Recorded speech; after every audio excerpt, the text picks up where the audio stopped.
Don't let people affect you. The next verse, God tells the Prophet and the believers, He tells them, وَلَا تَرْكَنُوا إِلَى الَّذِينَ ظَلَمُوا فَتَمَسَّكُمُ النَّارِ.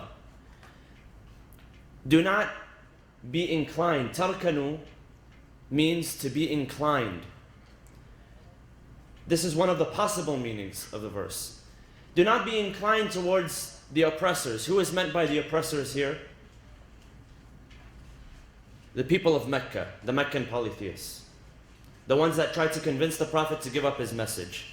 Allah tells him, do not be inclined to him. In another verse in the Quran, Allah tells the Prophet that if it was not for our continuous guidance, because we are continuously guiding you, we did not just give you a revelation, a message, and then we gave up on you. We're continuously guiding you. If it was not for the continuous guidance, then you would probably have the desire to incline towards them. Why? Because at the end of the day, these are important people. The Meccan polytheists, these are the guys that call the shots. They're the ones that make the decisions, the important decisions. They're the ones that have the status. And so, had we not, God says, had we not continuously guided you and continuously told you what was right, you might have wanted to please them. And so there was a continuous remembrance to the Prophet. And this verse is one of those examples. He says, فَاسْتَقِمْ كَمَا أُمِرْتَ. Stand for what you believe in. You know, sometimes when we don't believe in something, when we don't have strong belief, they say that if you don't stand for something, then you will fall for anything. When you don't have strong belief, when you don't have strong conviction, you know, most people, they become very skeptical and very doubtful of themselves, first of themselves. And that's because they haven't established a very strong belief. That's because they haven't established a very strong conviction. Or they say they believe in something, but they don't truly believe in something. The Quran says that, you know, if you have that very strong belief, then nothing is going to push you. Nothing is going to incline you. Nothing is going to allow you to deviate from your path. If you have very strong conviction, very strong belief. And the first person that Allah speaks to is the Prophet before the believers. Because the Prophet is also a human being, meaning that he could be affected by emotions. He could be affected by whatever us lowly human beings are affected by on a daily basis. You know, when there's gossip, or when someone's speaking ill of us, sometimes that affects our behavior. Sometimes it affects our attitude. And the Prophet was a man just like any one of us. And the Quran reaffirms that the Prophet he is a man. And he is also a messenger, similar to the messengers that came before him. But then again, it affirms that he is the final messenger. So, the Quran here says, وَلَا تَرْكَنُوا إِلَى الَّذِينَ ظَلَمُوا فَتَمَسَّكُمُ النَّارِ. That do not be inclined towards al-ظَلَمُوا, those who do dhulm, those who do oppression, lest there be punishment. And if you are inclined towards the oppressors, God says, if you choose the side of the oppressors, then there is no protection in them. There is no protection that they can offer you that God cannot offer you. And if you do not have the protection of God, then you have no protection, because God is in control of all things. He is the one that provides, and He is the ultimate source of protection. Now, what does this mean? وَلَا تَرْكَنُوا إِلَى الَّذِينَ ظَلَمُوا فَتَمَسَّكُمُ النَّارِ. See, in the Quran, we have commands which are very specific, and we have commands which are very general. With the general commands that we have in the Quran, we have principles, general principles which are based on these commands. What do I mean by this? Now, there are a number of principles which are mentioned in the Quran. So the Quran tells us not to do oppression, not to participate in oppression. That's a very general directive. It's a very general command. Anything which falls under the category of oppression. Now the Quran doesn't always specify to the point what oppression is. There's a number of ways that you can commit oppression or injustice. You can commit oppression by stealing from someone, by hurting someone physically. Or you can also commit oppression in another way. If you're backbiting, if you're degrading someone, if you're lying to someone, or if you're cheating on someone, that's also a form of oppression. So that's a general principle there. You know, some people say, well, the Quran doesn't mention this or doesn't mention that. Some wajib things that we do, some things which are obligatory or prohibited, they say it's not in the Quran. The reply is that it doesn't have to be in the Quran. The Quran, we have 114 chapters, correct? In those 114 chapters, we have thousands of verses. Out of those thousands of verses, only 500 to anywhere from somewhere between 500 to 600 are verses which speak about rulings. So when it comes to the prayer, for instance, or when it comes to inheritance, or when it comes to marriage, or divorce, or family relations, things that have to do with, or borrowing money, or paying transactions, not paying interest. So there's only 500 to 600 verses in the entire Quran. Well, where does the rest of our jurisprudence come from? It comes from the hadith. And then it also comes from the fact that the Quran gives general principles. So one of the general principles of the Quran is no oppression. This is something which is repeated in the Quran many, many times. No oppression, no oppression. Do not engage in oppression. Do not be an oppressor. Do not be inclined towards the oppressors. Now, what is oppression? Oppression can be anything. The Quran does not have to specify exactly what it is. There's a general ruling. وَلَا تَرْكَنُوا إِلَى الَّذِينَ ظَلَمُوا فَتَمَسَّكُمُ النَّارِ. Now, the word here is tarkanu, which comes from rukun, which means inclination, or rukn. When we say rukn, rukn is a cornerstone, a support system. When you say something has arkan, what is arkan? Arkan is the pillars, the support system, the cornerstones, if you will. So the Quran is saying, وَلَا تَرْكَنُوا إِلَى الَّذِينَ ظَلَمُوا. Do not support. Now there are different interpretations. What is tarkanu? What does that mean? What does it mean to do not incline towards those who commit oppression? Some scholars have said, do not support them. Some have said, not only do not support them, do not approve of them. Sometimes evil takes place and we're not directly a part of it.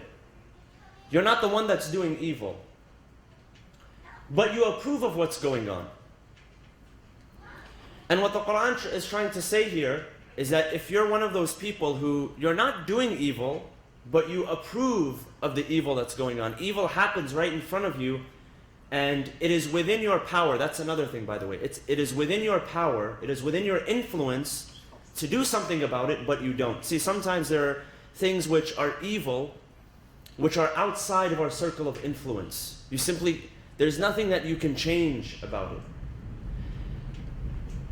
If there's nothing you can change about it, you're not held responsible. But sometimes there are things that are within your own circle of influence. If you're able to change that, then that's when the Quran says that you are held responsible. So, not only not doing evil, the Quran says, don't approve of those who are doing evil. Do not be inclined towards those who are doing evil. Now, what does that mean? If you turn to the hadith, there are many hadith. A hadith gives some specific examples, because with the hadith, what is interesting is with some of these verses, some of the companions of the Prophet and the Imams used to ask questions to the Prophet or the Imam. What is meant by this verse? What does this word in this verse mean? Or they would ask about a certain example.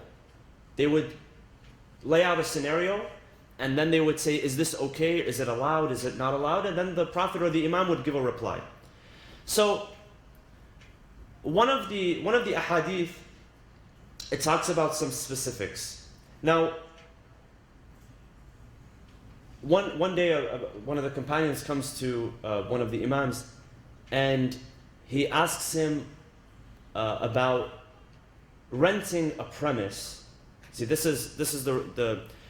is what the Imam says about associating with an evil deed. He asks about renting a premise to somebody who is going to sell alcohol. He says, I'm not going to sell alcohol. I don't have anything to do with it. But I have land, I have real estate, and I'm going to rent that or lend it to a person who is going to. The Imam forbids him from doing so. He says, don't do that. Because when you're renting, you're associating with it. You are a part of that support system. And that's what the Quran talks about. Do not be part of the support system in any way if it's in your influence. And of course with alcohol there's a specific prohibition which is mentioned in the ahadith. It's probably if you look at commodities which are sold or traded or whatever, it's probably the number one on the list of prohibited commodities. Because the Prophet, not only did he, of course, command people not to consume alcohol, obviously, that's in the Quran, but he said that the people who are associated with alcohol in any way are cursed. The ones that sell it, the ones that buy it, the ones that, of course, consume it, the ones that serve it, the ones that, there's even one hadith which goes to the extent of saying that the person who guards the vineyard where grapes are grown and those grapes are intended to be used for the production of alcohol. Person who guards the vineyard, the guard, that person is cursed as well. So with alcohol there's very specific prohibition. Why? It does not say why. See, behind everything behind every ruling there is a wisdom which we call hikmah. And then there's something which we call illah.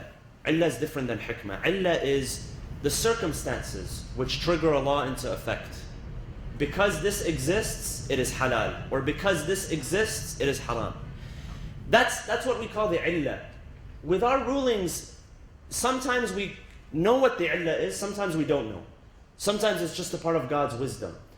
Now there's probably a hikmah behind it too, a wisdom. Now you can say that the hikmah behind that, the wisdom is that alcohol, it creates problems in society. Look at the amount of people that are killed in drunk driving on a yearly basis, or on a daily basis even, or an hourly basis. Or all the vices that come from alcohol. That's a wisdom. And it can also be an illah, also a cause. But we don't know for sure the cause behind every single thing. We don't. Only God knows. And we don't know because we're limited. Not because God cannot allow us to know. But our scope as receivers, we won't be able to understand the actual cause behind every single thing. But that doesn't mean that there is no wisdom which we can understand. And this is important to differentiate because people ask the question why? Well, why is this haram specifically? Sometimes there's simply no answer. Doesn't matter which sheikh or sayyid or ayatollah you ask, there's simply no answer behind it. It's a matter of faith. It's a matter in belief. And the Quran talks about people who believe things that they cannot see. الَّذِينَ يُؤْمِنُونَ بِالْغَيْبِ. That's one of the number one conditions of a believer, that sometimes you believe in something that you cannot see. You don't have to be able to see it. So, going back to the case of alcohol, the Imam tells him, do not rent a premise to a person who sells alcohol. Of course, there are other ahadith. One day, another companion comes to the Imam and he tells him that I am a contractor and I repair dams and I repair buildings for the oppressor, the ruling oppressor. And so the Imam tells him that I would hate for you on the day of judgment to be held accountable for what that person did, even if you were not involved directly in the oppression, even if it was some form of assistance. He said the people that fall into that category, see, this is interesting because a lot of people ask this question. A lot of people ask the question, well, at my workplace or the business that I do, for instance, it requires me to, transport alcohol or something like that. Or, I'm put into a really tough situation. And it's understandable. if you're working in a non-Muslim country, sometimes you're placed in tough situations. The Imam gave a very interesting reply. He said, for those people who are sort of, in limbo, in that state, in that situation, and they put themselves there intentionally, and there is a way for them to escape, but they put themselves there intentionally, and they're not directly associated with the evil, but they're somehow down the line they're associated with it. He doesn't say that God is going to burn them and drag them on their face or anything like that. He says they will be the last person. They will have to wait on the day of judgment for their accountability. Everybody else is going to go either, heaven, hell, and this person is just going to have to wait. Until they review his file, and he has to watch everybody go into paradise before him. He's the last guy in line. So it's a very tough situation. Nobody would want to be put in that situation on the day of judgment. Everyone wants the what do they call it? The fast track in the carpool lane on the day of judgment. Either take me to hell or heaven, one of them. Just don't keep me waiting. I need to be somewhere, right? So this is when you put yourself in a situation where you are associated with evil, but you're not directly a part of evil, then these are the consequences. Now, there are some things which, of course, scholars, based on this principle, see, again, we're going back to the principle. The Quran is saying, do not associate. Based on that principle, they've derived certain laws. They've said, for instance, that you should not in any way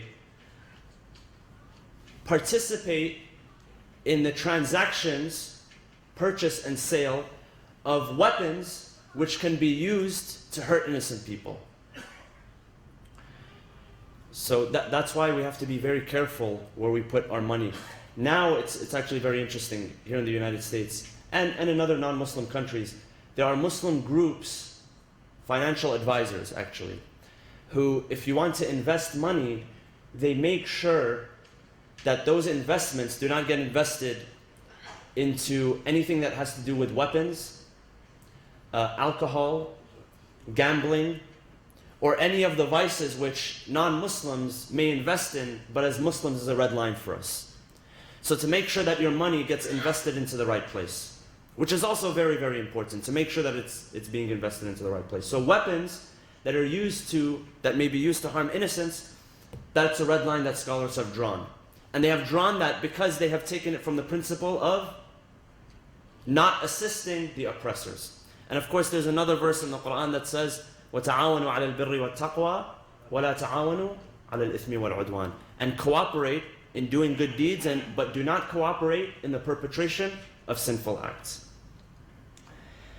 So, of course, there are other rulings which concern the idea of falling as an accessory. Now, it's interesting because here with common law today, common law also punishes people who fall as an accessory to a crime. Right now, if a person gets prosecuted for providing a weapon, and that weapon was used in a murder trial, in some cases, that person can be held liable because they are considered an accessory to the crime. Likewise, and it's very, very interesting to see that our scholars actually discussed these issues hundreds of years ago. And they would write specific examples in the books of jurisprudence. They would give very, very interesting examples, like if a person pushed another person, and that person pushed another person who fell into a hole and died. How is the responsibility split between them? If that person died and it's an accident and there has to be a diya which is given, the blood money which is given, who is held liable, who is held responsible? So scholars spoke about this because in crimes usually it's not just one person. There's always a person who can be an accessory to a crime. And that's why the Quran says, not only do not be a criminal, do not commit crimes, but make sure that you're not an accessory to a crime. Do not give moral support to a person who is about to commit a crime, who is about to do evil. Do not approve of a person who is doing evil in front of you. If a person is doing bad, then if you are a true friend, the hadith says, if you're a true friend, you'll tell them not to do bad. You'll tell them not to do evil. The saying, it says, صَدِيقُكَ مَنْ صَدَقَكَ لَا مَنْ صَدَّقَكَ. Your friend, your sadiq, is the one who tells you the truth. صَدِيقُكَ مَنْ صَدَقَكَ لَا مَنْ صَدَّقَكَ. The one that tells you the truth, not the one that believes you. Meaning not the one that approves of every single thing that you do. And that's a true friend. So, going back to history, and I'll end on this note, this is why, when we read Ziyarat Warith or Ziyarat Ashura, the people who are condemned in those ziyarat are not only the people who perpetrated the crime, but also who? The people who approved, the people who supported, the people who heard about it but remained indifferent. They didn't change. It didn't affect their emotions. The people who, we read the word asrajat wa aljamat. What does that mean? Asrajat, aljamat, that's when you prepare a horse by placing a saddle onto it. So if you're one of the people that, and by the way, the ziyarats are from whom? The Imams of Ahlul Bayt. These are their words that they produce and they taught to their followers. If you're the person who placed the saddle on the horse or the camel, and that horse and camel was used in battle to commit that deed, then you are among the supporters and you are among the cursed people. So what Islam is trying to foster here, it's not just the deed itself, it's the environment. It's placing yourself in an environment where evil can be committed. That's what the Quran says. Because evil comes from where? Does it come spontaneously? Everything happens for a reason. If you are in an environment of good, you produce good. And if you are in an environment of evil, you're most likely to produce evil. So what the Quran is saying here is control your environment. Control your surroundings. Be confident. Have belief. If you do not have strong belief, then as the Quran says to the Prophet that you may incline to the oppressors, then us as believers, we may also incline to the oppressors. The month of Ramadan is coming up, and of course this is a month of renewal, spiritual renewal, spiritual cleansing, hopefully physical cleansing as well, inshallah. For many people it's not too physically cleansing, because we know what happens when the tea and the sweets are brought out. But inshallah it's also a season of physical cleansing. And it's a season of spiritual cleansing. And this requires that we control our environments as well. And alhamdulillah, here we have a great community, and we have programs every night for the purpose that we gather as a community. Not just to break our fast, but to be around one another. Sometimes you leave the masjid or you leave a house of worship, and you're taken to a different environment, especially living in the West. And that's why supporting your local community by simply participating is very noble and honorable in itself. And this is something that inshallah will make Allah subhanahu wa ta'ala happy. And our ultimate aim, our ultimate goal out of the month of Ramadan is to secure the happiness of Allah subhanahu wa ta'ala.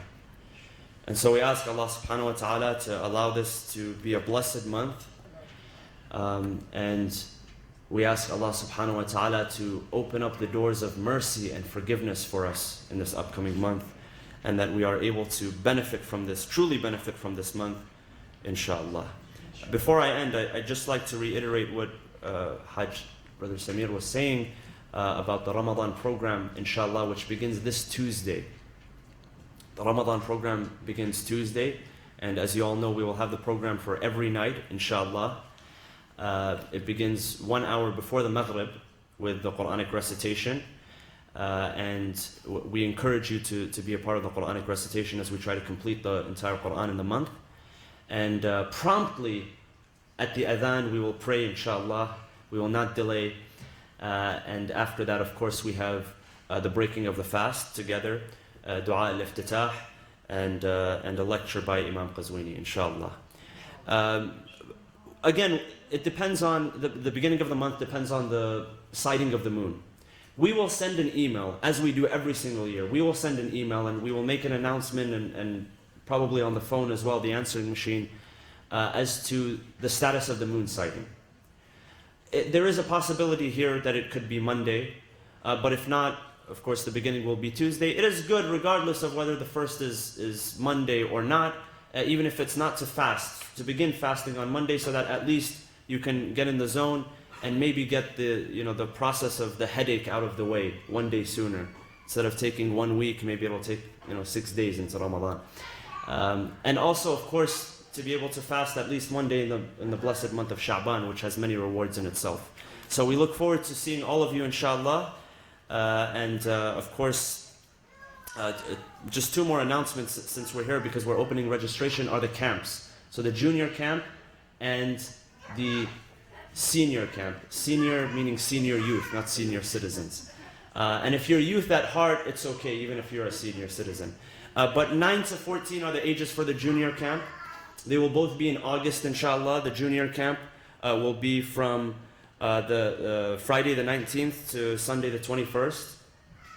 The other camp for the older youth will be 16th? No, but the dates. 11th to the 14th, so from Thursday to Sunday. 11th, 12th, 13th, and 14th. And this year, we are going back to our old location in Camp Ocean Pines in Cambria, California, which is a very beautiful location. And it's 16 and up, inshallah. So the registration is opening up. So please mark your calendars for that. 15 is gonna do. What was that? Because that's from 9. You're in limbo. 15, we give you a break. You don't have to show up. 15, you can enjoy your summer. 14, then 16, and now what's the 15? 15 is you don't have to show up, inshallah, to anything. So please let the youth know. Of course, we always have youth that also come from out of state, and sometimes it gets booked very quickly, and people want to come, in the last weekend and register, and we simply can't accommodate. So please, if you're able to register from now, inshallah. بسم الله الرحمن الرحيم اللهم اغفر للمؤمنين والمؤمنات والمسلمين والمسلمات الأحياء منهم والأموات تابع بيننا وبينهم بالخيرات إنك مجيب الدعوات إنك قاضي الحاجات إنك على كل شيء قدير برحمتك يا أرحم الراحمين وصلى الله وسلم على سيدنا محمد وعلى أهل بيته الطيبين الطاهرين.